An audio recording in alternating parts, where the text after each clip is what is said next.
Ladies and gentlemen, in the hope to be able to offer something which will be of interest not only to economists, but also to natural scientists generally, I've chosen a problem to discuss which, although it arose from my study of economic problems, seems to me to apply in a much wider field, in fact everywhere, where the increasing complexity of the phenomena with which we have to deal forces us to abandon the hope of finding simple explanations of cause and effect and have to substitute an explanation of the evolution of complex structures.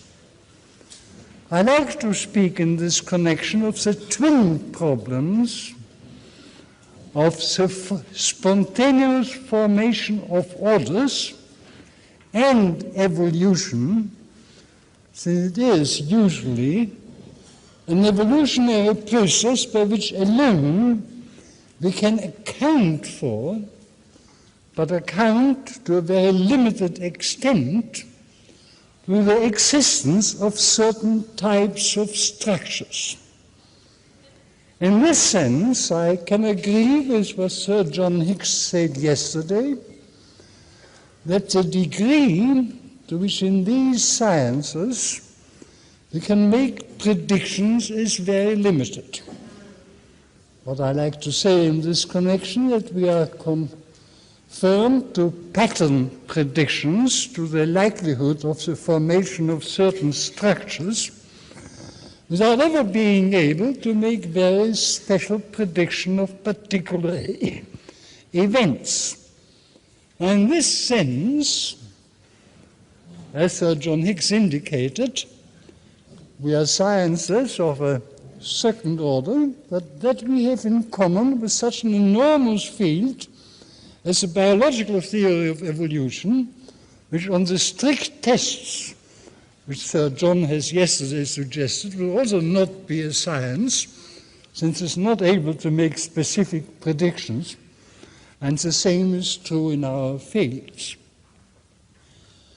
Now, the whole interrelation between the theory of evolution and our accounts of the existence and formation of complex structures of interaction has a very complex and paradoxical history, and I will allow myself, even if it delays the length of my lecture, to tell you a little about the historical evolution, which in itself has had profound effects on our attitude to these phenomena.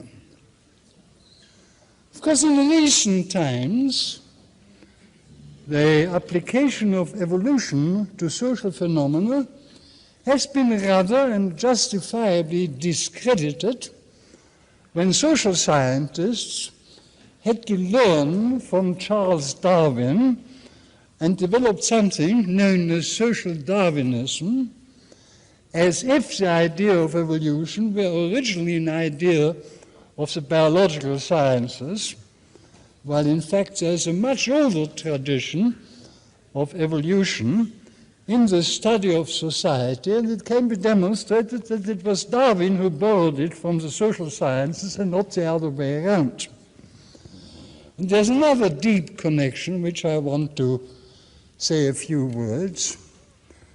Our attitude toward social phenomena, and particularly our judgment of various moral views, is very closely connected with an age-old tradition which starts in antiquity with no less a person than Aristotle, who has given us a wholly evolutionary conception of social institution, which through its effect on St. Thomas Aquinas has become the attitude of a large part of Christianity towards everything which amounted to a growing development of civilization, because he had defined as good what was necessary to preserve an existing order without ever asking himself the question, how was it ever possible that if all our duty was to provide for the preservation of what is, that mankind ever greatly developed?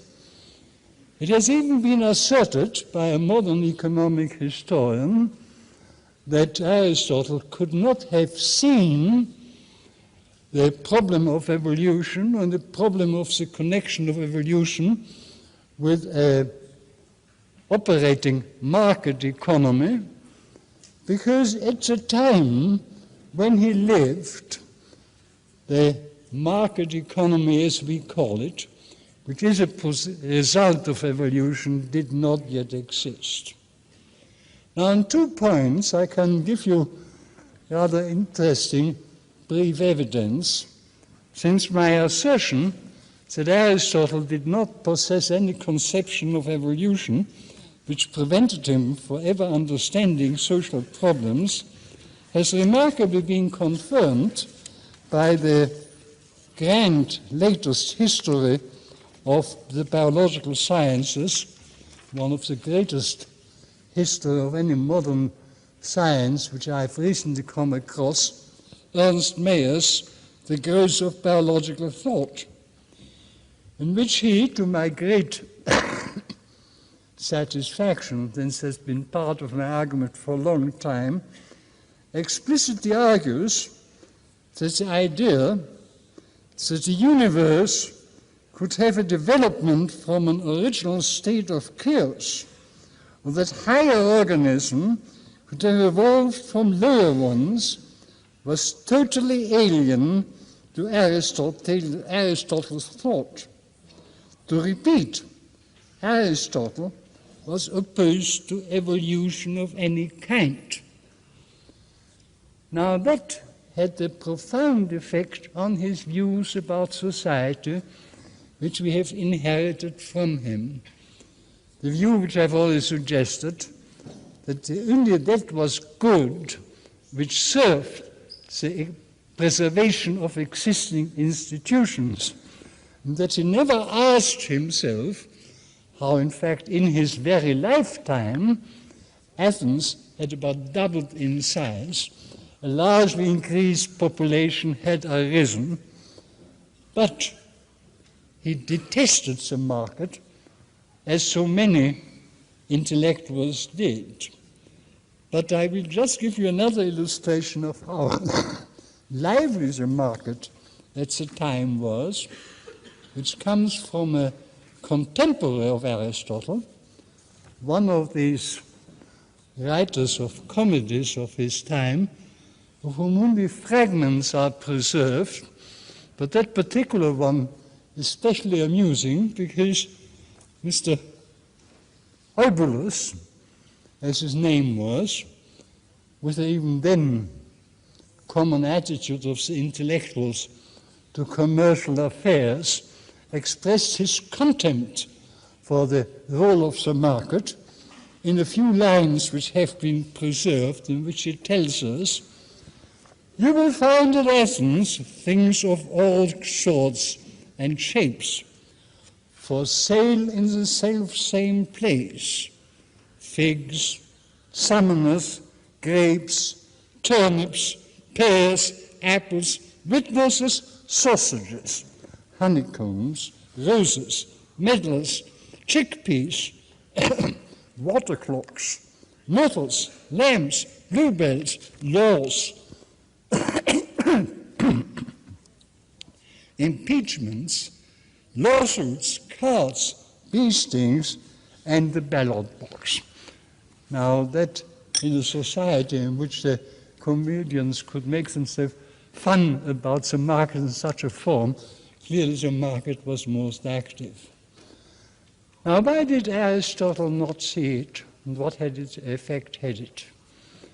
Well, the fact is that at that time, the idea of evolution had hardly yet arisen in any field except two.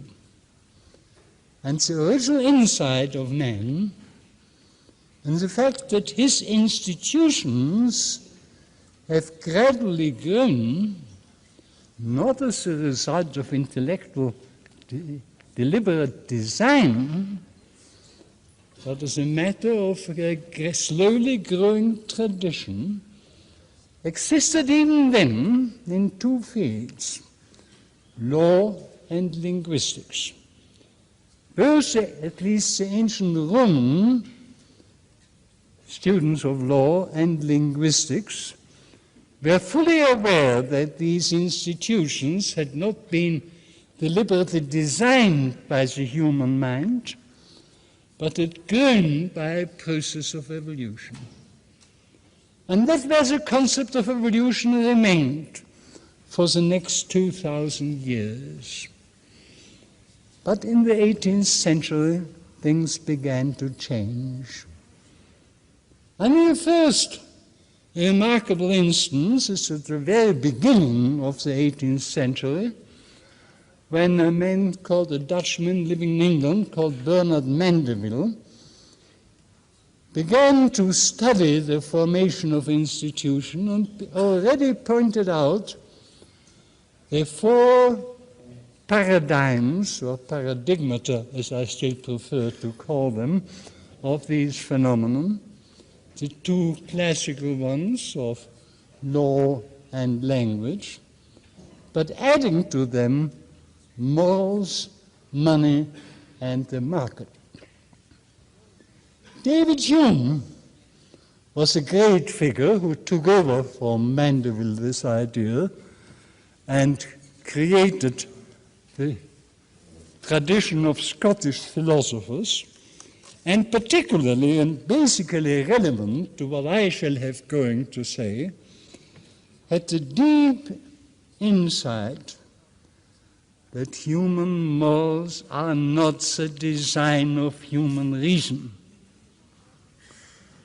An insight of double importance.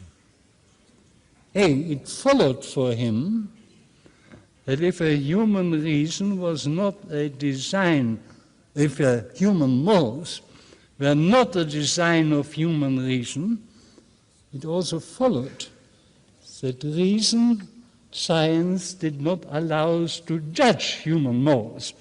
You could never derive moral conclusions from purely factual statements. An idea which is nowadays usually ascribed to Max Weber, but which ever since the time of David Hume was well established.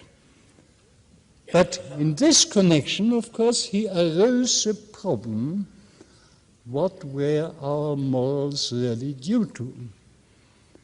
And the conclusion from his principle is not that science has nothing to say about morals at all, but that the questions which we can legitimately ask are rather limited.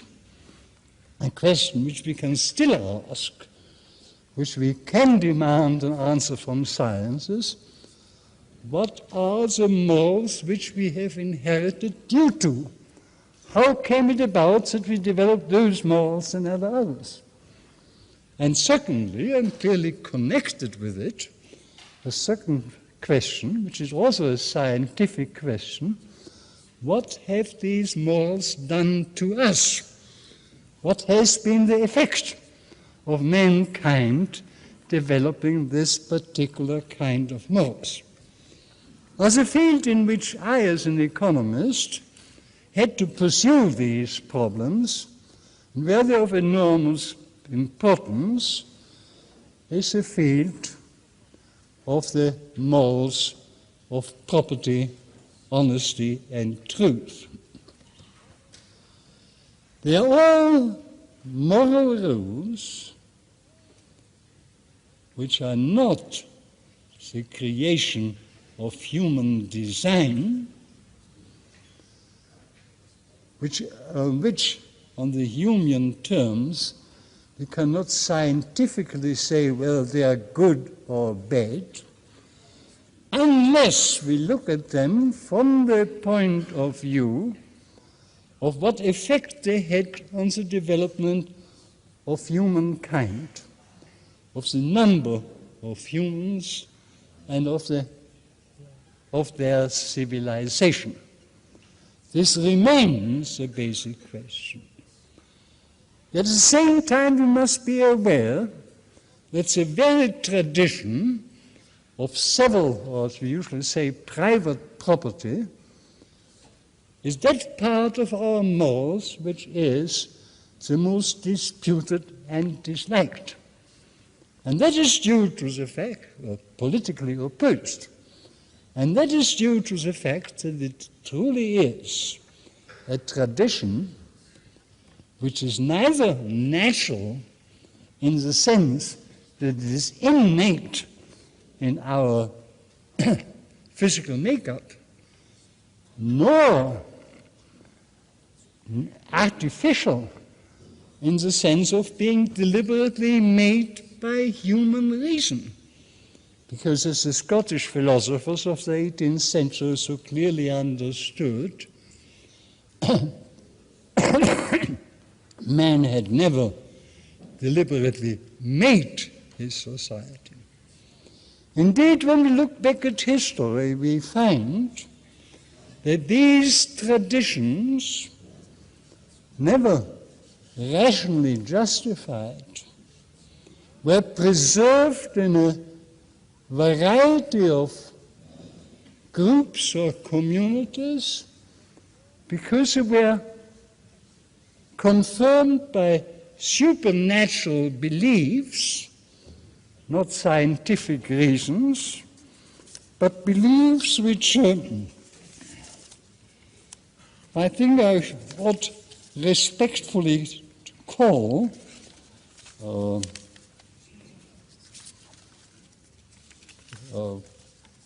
ceremonial truth, or they are not truth in the sense of scientific truth, demonstrable truth, but truth in the sense of making men actually do what was good for them in the sense of helping them to maintain even larger numbers of themselves, yet without being able to give the actual reasons why they ought to do them.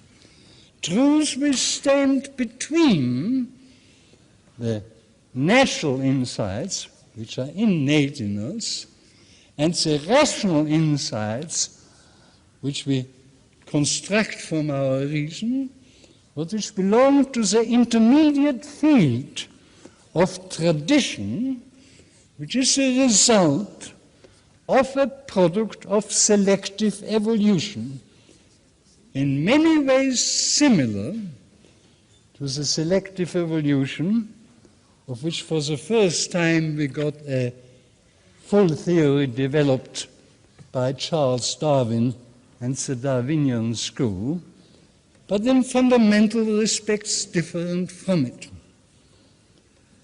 I referred before that it was a great misfortune that the social scientists about 100 years ago had to borrow the idea of evolution from Charles Darwin and borrowed with it the particular mechanism which Charles Darwin, or rather neo-Darwinism later, had provided as an explanation of this process of evolution, which is very different from the mechanism of cultural evolution, as I shall call it. Now that was a misfortune, and a quite unnecessary misfortune, due to the fact that it seems that by that time the social scientists had forgotten what was a much older tradition in their own field, and weren't even aware that Charles Darwin developed his ideas largely by learning of the idea in the other field. I believe recently it has even been shown that the crucial idea came to Darwin's mind in 1838 when he was reading what book? The Wealth of Nations of Adam Smith, which of course was a classical exposition of the Scottish idea of evolution, and which seems to have been the decisive influence even on Charles Darwin. Darwin himself admitted that he was influenced by that school, but he usually mentioned Malthus as an influence which he recollected. But his notebooks now show that what he was actually reading at the critical moment seems to have the Wealth of Nations of Adam Smith. Now the result is that this first great success in developing an actual theory of evolution for the field of biology made people believe that this example had to be followed. Well, I might just insert here another illustration of my story, which I've only recently discovered, but which perhaps more clearly than anything else confirms my basic assumption that the conception of evolution derives from the study of society and was taken over by the study of nature. I can demonstrate very easily that the term genetic, which today is the exclusive term for biological evolution, was actually coined in Germany in the 18th century by men like Herder, Wieland, and Schiller, and was used in the quite modern term by Wilhelm von Humboldt long time before Darwin. The Humboldt passages are so interesting that I will even quote them. Humboldt spoke in 1836 about the fact that the definition of language can only be a genetic one, nur eine genetische sein kann, and goes on to argue that the formation of language successively through many stages, like the origin of natural phenomena, is clearly a phenomenon of evolution. Now, all that was ready in the theory of languages 30 years before Darwin applied it to the natural sciences. Yet it had been forgotten, or at least ignored, outside the two classical instances of language, law, and I may now add economics, including the market and money. And when it was reintroduced by the social Darwinists, all the parts of the explanation of the mechanism were also taken over. So my next task will be clearly to distinguish what the social theories of evolution and the biological theories of evolution have in common and what they do not have in common. And I shall begin with the much more important differences before I turn to the crucial but very confined similarity between the two. Well, the differences are the following, and are now concentrating on the account of the mechanism of biological evolution given by neo-Darwinism. Darwin was on some of these points still himself not quite sure, particularly on the first point I shall mention. cultural evolution depends wholly on the transmission of acquired characteristics, exactly what is absolutely excluded from modern biological evolution. If one were to compare cultural evolution with biological evolution, one would have to compare it with Lamarckian rather than with Darwinian theory.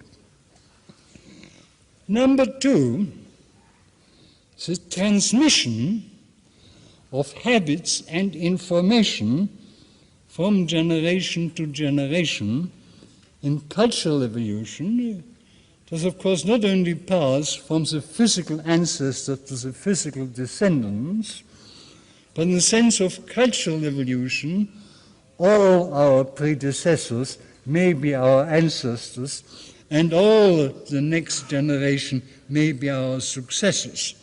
It's not a process proceeding from physical parent to physical child, but proceeding in a wholly different matter. Thirdly, that perhaps is even more important. The process of cultural evolution undoubtedly rests not on the selection of individuals, but on the selection of groups. Biologists still dispute, I believe, what role group selection plays in biological evolution. There is no doubt that in cultural evolution, group selection was the central problem. It were groups which had developed certain kinds of habits, even certain kinds of complementarities between different habits within the same group, which decided the direction of cultural evolution, and in that respect, it is fundamentally different from biological evolution. Now, this implies what I shall call number 4, perhaps it's already implied, that of course the transmission of cultural evolution is not of innate characteristics, but is all to be learned in the process of growing up. The contribution of natural evolution to this is a long period of adolescence of man, which gives him a long chance of learning. But what is transmitted in cultural evolution is taught or learned by imitation. Now that has produced an immaterial structure of beliefs and opinions, which recently Sir Karl Popper has just given the name of World 3, a world of structures which exist at any one moment only because they are known by a multiplicity of people, but which yet, in spite of their immaterial character, can be passed on from generation to generation. And finally, cultural evolution, because it does not depend on accidental variation and their selection, but on deliberate efforts which contribute to it, is infinitely faster than natural evolution can ever be. That in the time of 10 or 20,000 or perhaps 40,000 years that modern civilization has grown up, man could have developed all that he has developed by the process of biological evolution is wholly out of the question. In this respect, the much greater speed of cultural evolution is decisive. Now, having got here, you will ask, what similarity there remains? Isn't the thing wholly different altogether? No, there are two fundamental similarities between the two, which justify, up to a point, the application of the same name, evolution. The first is that the principle of selection is the same in biological evolution and in cultural evolution. What is being selected is what contributes to assist man in his multiplication. This assists him in growing in numbers, just as those physical properties which helps the individuals to survive. So the cultural properties which are being selected are those which helps a group which has adopted it to multiply faster than other groups, and this form gradually to displace and takes the place of the other thing. And there's a second close similarity, which is very important, but generally not understood. And it may even surprise you at first when I mention it. Both biological evolution and cultural evolution do not know any laws of evolution. Laws of evolution in the sense of necessary stages through which the process has to pass. This is a wholly different conception of evolution, which asserts, since Hegel and Marx and similar thinkers, that there are discoverable laws or sequences of stages through which the evolutionary process must pass. There's not only no justification for such an assertion, much worse, they are in conflict with the other ideas of evolution. Both biological evolution and cultural evolution consist in a mechanism of adaptation to unknown future events.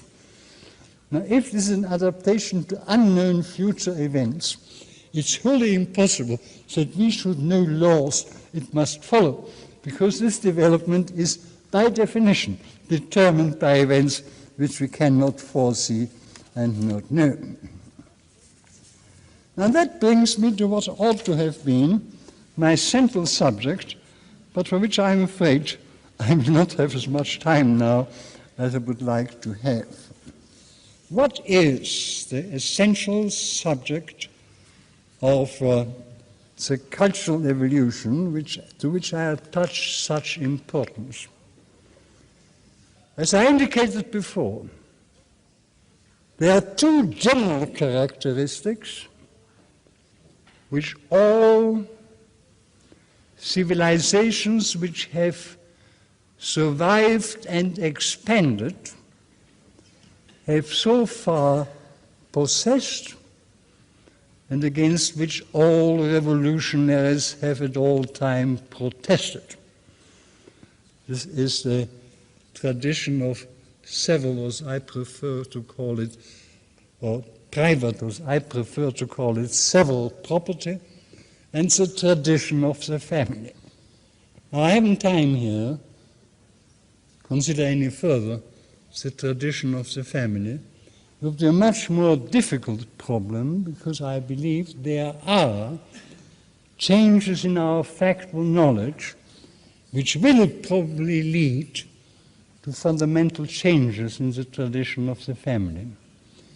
So I will confine myself wholly to the proposition of private property, which of course is that tradition against which for 2,000 years all revolutionaries have directed their efforts.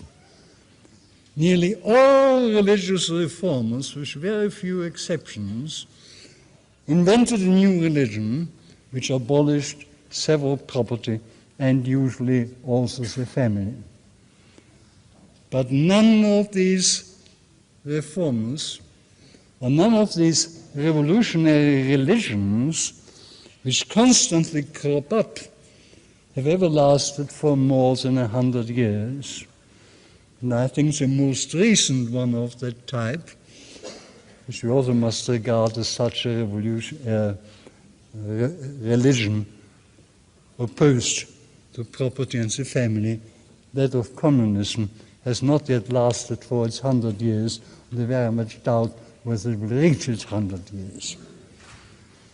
But all the great religions which have come to expand and to be held by an ever-increasing part of the world have these two things in common, that they affirmed private property and the family. Not only the three monotheistic religions, but also the two or three great Eastern religions all agree on these two features. And my contention is, it is because they affirmed and preserved those traditions in their groups, that these groups were selected for indefinite expansion because they made possible the multiplication of the people who obeyed moral rules dictated by them. Now, such religious support was indispensable, because if it is true, what is my main and starting contention, that the morals of private property and those of the family are neither natural in the sense of innate, nor rational in the sense of designed, it is a great problem why any group should long enough stuck to a habit in order to give the process of chance of it to expand and select. Only groups which for long periods believed in what I have meant to call symbolic truths, I couldn't remember the word a moment ago, only traditions which succeeded in making hold to certain symbolic truths would be led to maintain moral rules whose advantages they never understood. It implies the assertion that the institution of private property was never due to the fact that to the small proportion of a population who could see how private property benefited them, defended their interest. It had only exist by much larger numbers than those who knew that they benefited from private property, supported these beliefs. And this was possible only due to religious beliefs which taught it to them. This is what I meant before when I said, we owe civilization to beliefs which in our modern opinion we no longer regard as true, which are not true in the sense of science, scientific truths, but which nevertheless were a condition for the majority of mankind to submit to moral rules whose functions they did not understand, they could never explain, and which indeed, to all rationalist critics, very soon appear to be absurd. Why should people respect private property if this private property seems to benefit only the few people who have it in societies where very soon very much larger numbers existed than those in the primitive agricultural society, still a majority, who owned the instruments of their production. Well, that creates a situation which is historically very interesting. Did mankind really owe its civilization to beliefs which in the scientific sense were false beliefs, and further, to beliefs which men very much disliked. Because I can really not very much doubt that if the thesis is true, mankind was civilized by a process which it intensely disliked, by being made to submit to rules which it neither could understand nor liked. But I believe that this is perfectly true. And I believe I can claim that before the birth of the science of economics, before the 18th century began to explain why the market society could arise only on the basis of institution of private property, it would have been impossible for mankind ever to multiply as much as it did. And equally, it was only in the 18th century, essentially, David Hume, Adam Smith, and his contemporaries, who did clearly see that the mechanism of selection was that those groups were selected which, thanks to the institution of private property, were able to multiply faster than others. Now, this is, of course, a criterion which, again, has become very unpopular, which only the economists and only some of the economists understand. At the present time, the general attitude rather is to think that the multiplication of mankind is a great misfortune, that nothing we have to fear more than a too rapid multiplication of mankind, and we are constantly painted the horror of a society in the near future which would be a society of standing room only. Now, there are several things to be said about this. I must abbreviate it, although this could be a subject of another very interesting lecture. The first is that the fear of an increase of population leading to impoverishment is wholly unfounded, and it has never in history yet happened that an increase of population led to people becoming poorer. The contrary impression is due to the fact that the concept of poor and rich is mentioned in terms of averages, not in terms of individuals. It is true that economic progress based on the private property and the division of labor leads to a faster increase of the poor than of the rich, with the result that average incomes may indeed fall as a result of the population. But nobody needs to have become poorer for this reason.